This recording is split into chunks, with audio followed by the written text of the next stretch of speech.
Follow-up. The Follow. fortune's in the follow-up. That's what we're talking about, you guys. Today we're talking about follow-up and how can you get the most out of your leads through follow-up. They say the gold is in the follow-up.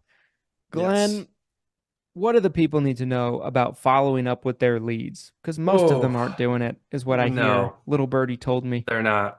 I'm thinking back.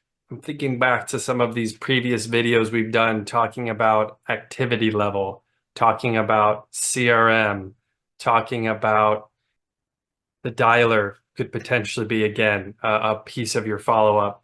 I said in the activity level video that it's the number one thing that is the difference between being successful and failure, whether that's buying leads or your insurance career in general. We have a huge failure rate here in the industry. And I think activity level is a big part of that. But activity level and follow-up, they really go hand in hand in my. It is very much so two wings of the same bird. I think that follow-up is so critical with a lead. It really makes the difference most of the time between being profitable or not being profitable. And I want to talk about some statistics that I've personally seen at Lead Heroes with real insurance clients that we're working with. When I'm talking to someone and if they tell me that they're trying to just do one call closes, which you might think that's crazy, but there are agencies and agents out there who refuse to talk to someone more than one time. There are agents and agencies out there that have this belief that I'm either going to sell this person when I talk to them the first time, or I will never talk to them again. And they believe that that's how they make the most money and they're most efficient, by operating under that idea. I can't tell you how wrong that is, though. Yeah. From what I've seen statistically, when someone talks to someone the first time, they're probably only going to have about a 5% close rate. Yep. 3 to 5% is what I would tell you if you plan on just talking to someone one time. If you talk to someone 5 to 10 times potentially, right? And maybe it's only 2 or 3 times, maybe it is 5 to 10 times. It just depends on the prospect. Your closing percentage skyrockets from 3 to 5%. Now you're up to 15 to 20%. It is a huge increase. Most people don't want to transact business on that first phone call. They might not know you yet. It might be a bit of a trust building process. Or maybe there's something that needs to be done before the sale can actually happen. Oh, yes, we want this, but my husband's not here. Oh, I would love to do this, but I don't get paid until next month. And once I get paid, then I can sign up for this final expense policy. There can be all sorts of reasons why you can't transact business on that very first phone call. The follow-up is literally going to generate you 3 to 4 times, 5 times, maybe even more sales. And it's been proven over and over and over again. You don't have to take my word for it. Mm-hmm. Do your own research if you don't believe me. It's been proven 100 times over that if you follow up consistently, and this could be, again, automated follow-up.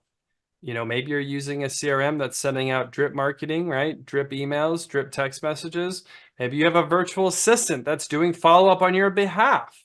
You already tried calling them 5 times. You're done. You hand it off to a virtual assistant and they will keep following up with that person until that person says they are interested in talking to you again. And then they hand it back to you. There's so many ways of doing follow-up. That being said, Christian, talk to me about your follow-up process, or what you would recommend to an agency owner or to a Medicare agent or a final expense agent when it comes to follow-up.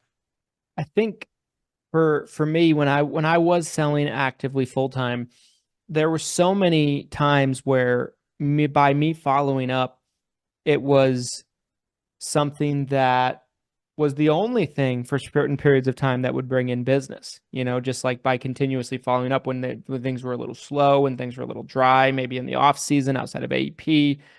And I got down to a science with it, right? So as many of you guys probably do, I used an online calendar. Highly recommend using an online calendar. To this day, I live by my calendar. I'm a bit of a slave to my calendar. If there's something on my He really calendar, is. I'm going to be there for it. Like, I'm not late to things. I'm going to be there for it. Like, I'm not going to forget about it. Like, I go by my calendar, exclusively throughout the day. It's my guide. When I start the day, I really usually don't have any clue what I'm going to be doing that day. My calendar takes me where I need to go. And that was the way it was back then too. It's just I had a lot Yeah. less on my calendar because I was, not as busy as I am today.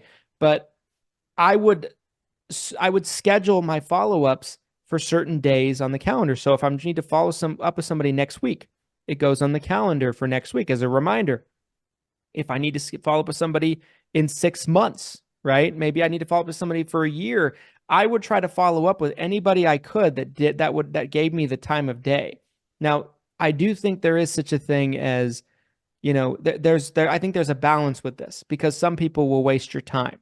And this happened to me early on as an agent, but I think that's few and far between. I think for the most part, following up has 9 out of 10 times um, good results. Again, it kind of goes together with the conversation we had about activity. But following up, guys, like there were so many people in my career where maybe they were working when they were turning 65, but we had a great conversation, and I would say, "Hey, would it be all right if I followed up with you in a year and see if anything's changed with your work situation?" I'd call them back in a year. Nothing's changed. I'd do the same thing. I'd call them back next year. I'm spending very little time on this, by the way. It's not like I'm investing a ton of time. I'm just, once a year making these calls. I get back with them and they're finally ready to retire. They remember me. They're impressed. I've been checking in once a year and boom, I get 2 clients, right? Very little time investment on my end. So sometimes follow up can even be playing that long game, right? Because future you will thank past you for taking the extra 2 minutes to put that follow up in your calendar. And that's really all it takes. Yeah, I think when it comes to agents that I've worked with, and again, if an agent gets a hold of me and they're not having success with insurance leads that they bought from Lead Heroes, my very first question to that agent is, how many times did you try calling the leads? How many times did you try following up, right? I mean, that's essentially what the question is. And if you're not tracking your follow-up and you can't answer that question, I immediately know that you're not doing follow-up. Now, is it possible that there's an agent that's hammering the follow-up and they're not organized? That's possible, but typically if you are doing true follow-up, you have some sort of trackability, some sort of stats. The agents who impress me with that, where I'm like, oh my gosh, yes, okay, I know what's going on now, and now I have a better idea of how I can help you. Those are the agents that are telling me, hey, I've tried calling this lead 7 times. All these other leads I've tried calling 6 times already. This is what I've seen. This many said no. This many people said call me back. That's the type of follow-up that makes a huge difference in your success with buying insurance leads. Yep. Guys, if you have missed any of these videos, you can find them on Christian Brindle's YouTube channel. Day 1 through 11, you can see all these gold nuggets that Christian and I have shared on how you can be successful when buying insurance leads. It can be intimidating, spending money on marketing and not sure what your ROI will be, how quickly you'll get that back. This mini course has been designed to give you the best possible chance at that big fat ROI where you're seeing that money come back in with these $17 leads for a limited time. $17 fixed cost, call verified, exclusive final expense, Medicare supplement, and turning 65 leads.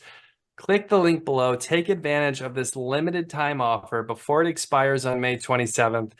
And if you're not already following along, stay tuned and check out our next videos. They'll be dropping here shortly. Until next time, you guys, happy selling.